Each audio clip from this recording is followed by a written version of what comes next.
Welcome to the Slop Temple. We pray this video helps. In this video, I will explain how to use Canva for designing a logo. First, open Canva and choose the logo design type.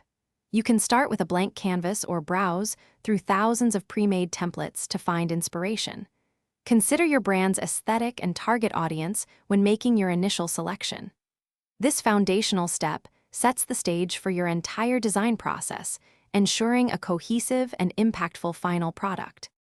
Once you have a template or a blank canvas, it's time to customize. Change colors to align with your brand palette, select fonts that convey your message, and resize elements for optimal presentation.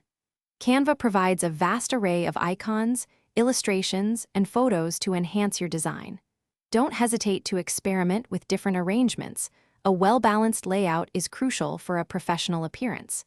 This iterative process helps refine your logo. For a truly effective logo, remember that simplicity is key.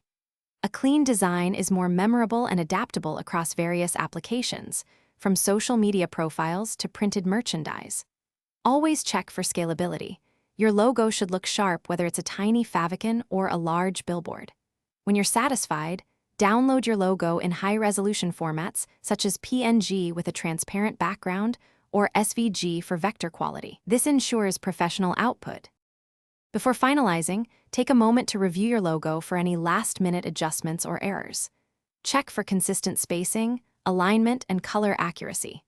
Once perfect, you can easily share your design with team members or clients directly through Canva.